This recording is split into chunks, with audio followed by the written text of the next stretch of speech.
Advance. O de bar, papre. Bar.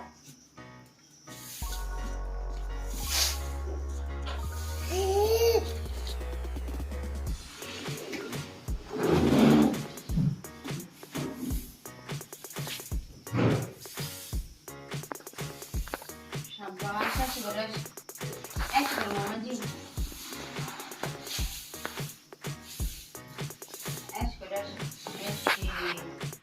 Hi everyone, कैसे हैं आप सभी लोग। स्वागत है आप सभी का हमारे एक नए ब्लॉग में। ब्लॉग की शुरुआत में आप देख सकते हैं हमारी नन्ही सी प्यारी सी गुड़िया रानी धीरे धीरे ग्रो भी हो रही है और अपनी अपनी जिम्मेदारियां भी समझ रही हैं। तो यहाँ पर अपनी मम्मा को देख रही थी और उसी की सेम टू सेम कॉपी भी करे जा रही थी।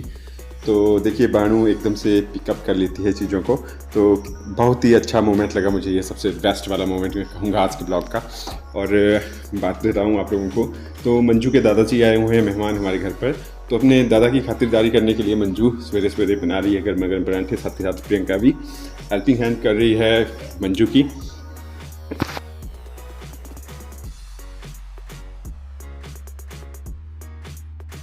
परांठे खाने का अपना अलग ही मज़ा है और काफ़ी गैप के बाद जब परांठे खाने को मिले आलू के, तो सच में बहुत ज़्यादा अच्छे लगते हैं। और कब मैं आपसे ऑनेस्टली बताऊं तो 4-5 परांठे खा गया, पता ही नहीं चला। वैसे 1-2 परांठे ही इनफ होते हैं। और अपने कॉलेज टाइम की भी याद आ गई, हम अक्सर जाया करते थे और आलू के परांठे खाते थे काफ़ी गैप के बाद। तो और एक मैंने शॉर्ट वीडियो भी डाला हुआ था पिछले कल, इन्होंने मतलब परांठे किस तरह से तैयार किए हुए थे। तो हर एक बंदे का अपना अलग अलग स्टाइल होता है परांठे बनाने का। जहाँ जब हमारा कॉलेज टाइम था तो उनका सच में टोटली ही डिफरेंट था और उनके परांठे सच में बहुत ज़्यादा टेस्टी मुझे लगते थे। तो चलिए इससे आगे मैं आप लोगों के साथ शेयर करूंगा पूरी की पूरी रेसिपी, इन्होंने किस तरह से परांठे बनाए।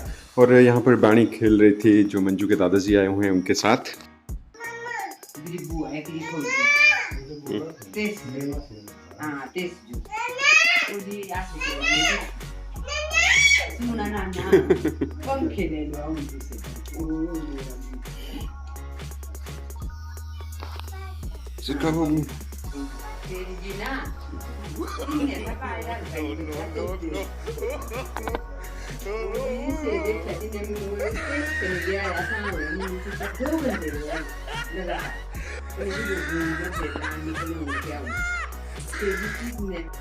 चलिए इसके बाद आप लोगों को दिखाते हैं कि हमने किस तरह से परांठे तैयार किए। तो सबसे पहले हमने आलू उबालने के लिए रखे हुए थे और साथ ही साथ प्याज की हमें ज़रूरत पड़ती है।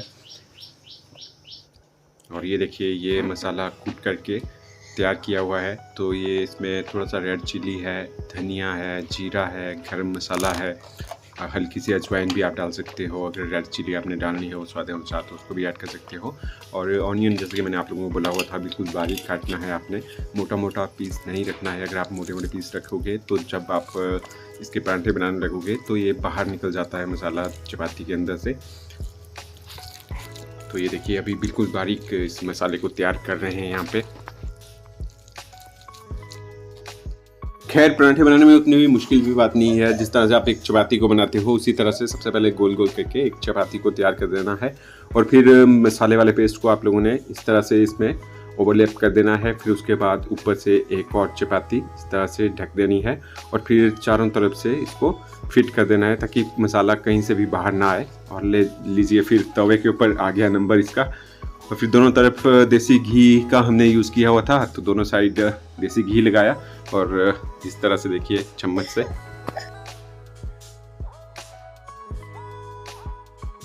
तो लो जी, सिंपल थी ना पूरी की पूरी इसकी रेसिपी आप लोगों के साथ हमने शेयर की। तो इस तरह से आपके परांठे जल्दी जल्दी तैयार भी हो जाएंगे, मेहमानों की खातिरदारी भी हो जाएगी अच्छी से। बाकी आप सभी को बोलता हूँ कि परांठे खाने के लिए आ जाइए हमारे साथ। बाकी आप लोग कहाँ ही आएंगे, इतने दूर हो बैठे हुए। बाकी बस इतना कह सकता हूँ कि अगर परांठे बनाने की ये विधि आप लोगों को पसंद आई हो तो लाइक शेयर सब्सक्राइब जरूर कीजिएगा। तो देख सकते हैं घर के बिल्कुल फ्रंट में लग गई है गाड़ी सवेरे ही। साफ क्यों लगी हुई है यहाँ पे, इसके पीछे भी एक बहुत बड़ा रीज़न है। जो हमारे पड़ोसियों का घर देख रहे हैं आप सामने, तो इसमें हुई है भाई बहुत ज़्यादा हैवी लैंडस्लाइड हुई है और ख़तरा बन गया है इस घर के ऊपर। तो मैं दिखाऊंगा आपको बाद में अगर हुआ वहाँ पे जाना तो ये पिछले कल ही हो गया था लैंडस्लाइड। और इसी लैंडस्लाइड को देखने के लिए लोग भी आ रहे हैं काफ़ी दूर दूर से। तो यहाँ पहले तो परे तक गाड़ियाँ थी, ये वाला रोड भी वहाँ तक 10-15 गाड़ियाँ लगी थी सवेरे सवेरे। तो करूँगा कवर लैंडस्लाइड को आप सभी लोगों के साथ। और यही मेरी प्रे है भगवान से कि किसी भी तरह का कोई खतरा ना बने इस परिवार के ऊपर, क्योंकि जो घर होता है सबसे बड़ी प्रॉपर्टी मानी जाती है पूरे मतलब जो एक लाइफ होती है स्पेंड की हुई थी किसी पर्सन ने बहुत ही मेहनत से जोड़ के बहुत प्यार से मतलब मकान बनाया हुआ होता है। तो ये बातें हैं, ये वाला मकान है ऊपर, यहाँ पे हुई है लैंडस्लाइड। ऊपर से नीचे तक ये पूरी पहाड़ी दरक के आ गई है और इनका जो आंगन वगैरह है और जो नींव है इस मकान की वो भी साफ साफ नज़र आ रही है। इससे आगे भी यूँ ही कंटिन्यू बने रहिएगा इस वाले ब्लॉग में। अब मैं आप लोगों को ले चलता हूँ गांव में। तो गांव में चला हुआ है काम, आप लोगों को दिखाया था हमने, लेंटर डाला हुआ है अपने काउ साइड में। तो लेंटर हो गया है ऑलमोस्ट पूरा का पूरा कंप्लीट अच्छे से, और जो स्पोर्टें लगाई हुई थी लेंटर के नीचे बांस की, तो उनको निकाल रहे हैं आज हम।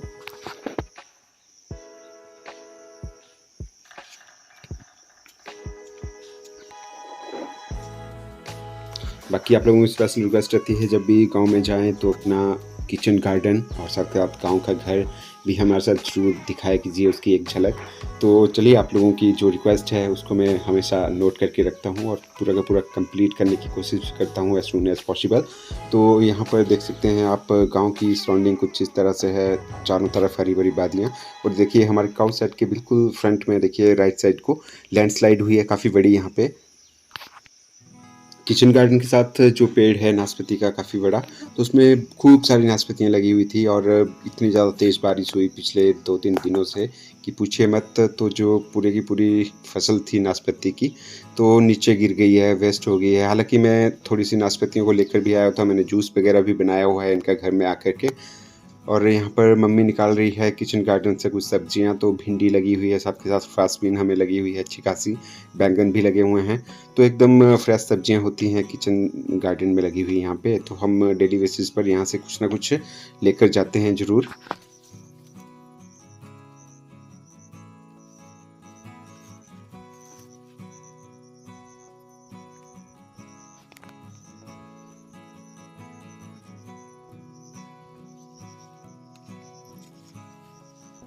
देखने में तो ये सारी की सारी चीज़ें आप लोगों को आसान लग रही होगी कि जो गांव वाला घर है उसके साथ में ही आपका किचन है, और किचन के साथ ये जो गार्डन बनाया हुआ है यहाँ पर बिल्कुल नज़दीक ही आपके सब्जियां वगैरह लगी हुई हैं।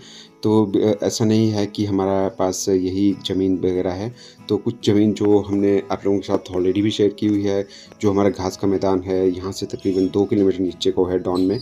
तो वहाँ तक देखिए सारी की सारी खेती बाड़ी के ऊपर भी नज़र बना के रखनी पड़ती है, क्योंकि हमने इतनी ज़्यादा मेहनत की हुई होती है और फिर हमारी मेहनत बेकार ना जाए, तो देख रेख करना भी ज़रूरी है। ऊपर से बंदरों का आतंक, सूरों का आतंक, मोर वगैरह और पक्षी वगैरह भी मतलब सारी की सारी फसलों को नष्ट करने में कोई कसर नहीं छोड़ते हैं। तो डेली बेसिस पर कोई ना कोई जाता ही रहता है गांव में और देख रेख करके ज़रूर आता है। खैर, ये तो समस्या है जंगली जानवरों से अपनी फसलों को बचाने की, और साथ के साथ सांप वगैरह के भी बहुत ज़्यादा खतरा रहता है हमारे एरिया में। मैंने ऑलरेडी आप लोगों के साथ शेयर किया हुआ था, मुझे स्नेक बाइट किया हुआ था आज से तकरीबन 1 साल पहले मैंने ब्लॉग डाला हुआ था।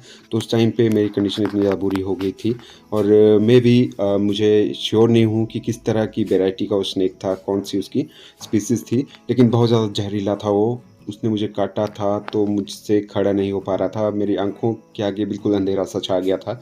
तो फिर दोनों इलाज करवाए थे मैंने, देसी वाला इलाज भी करवाया था और साथ के साथ हॉस्पिटल में भी हम गए हुए थे। तो ऐसी ऐसी समस्याएं भी आ जाती हैं कभी कभी लाइफ में, और जूझना पड़ता है हमें यहाँ पे गाँव में। और ये देखिए, ये मैं आप लोगों को बता रहा था, तो जो नाशपाती का पेड़ है उसमें इतनी सारी फसल लगी हुई थी, सारी की सारी फसल अब देखिए हवा से, बरसात के मौसम के कारण बारिश से नीचे इस तरह से गिर रही है। एकदम से फ्रेश नाशपाती हैं इनमें, देख सकते हैं। गांव में आए हैं तो कुछ लकड़ियां वगैरह मैं ले जाता हूँ ऊपर वाले घर, क्योंकि हमारा जो मैक्सिमम खाना है बनता है चूल्हे के ही ऊपर। और यहाँ पर चलिए आज मैं आप लोगों को दिखा देता हूँ कि हम किस तरह से आप लोगों के लिए ब्लॉग बनाते हैं।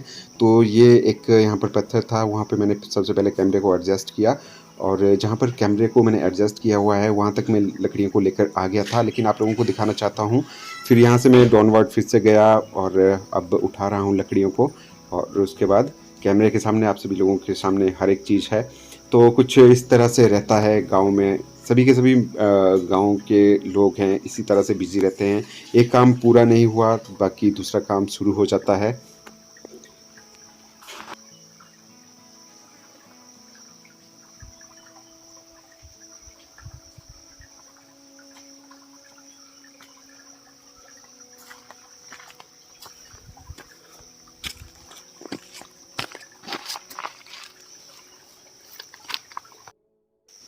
यहाँ पर ये जो लकड़ियाँ थी थोड़ा सा ज़्यादा भारी हो गई थी मुझे, क्योंकि ये भीग गई थी ऑलरेडी बारिश से और बहुत भारी भी महसूस हो रही थी ये। और ऊपर से मैंने टॉवल्स वगैरह भी कुछ लेकर नहीं गया था तो पीठ में बहुत ज़्यादा खरोंचें भी आ गई।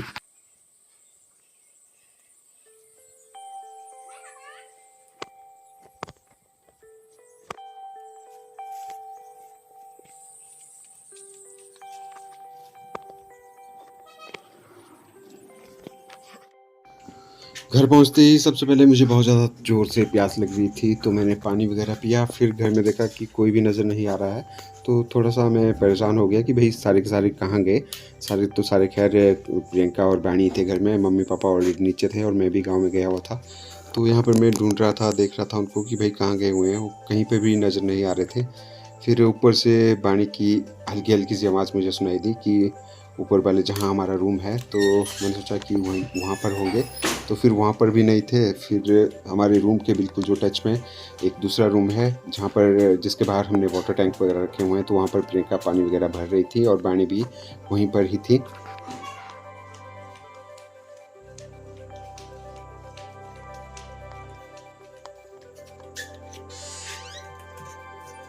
बोलो।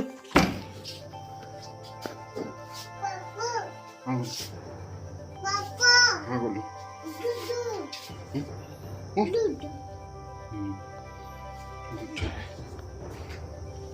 कैसा लगा आप सभी लोगों को ये वाला ब्लॉग जरूर बताइएगा हमें कमेंट बॉक्स में कमेंट करके। और मैंने अपनी तरफ से अपनी पूरी ट्राई की हुई है इस ब्लॉग को अच्छे से बनाने के लिए। ब्लॉग पसंद आए तो सपोर्ट भी कीजिएगा। मिलते हैं अब नए ब्लॉग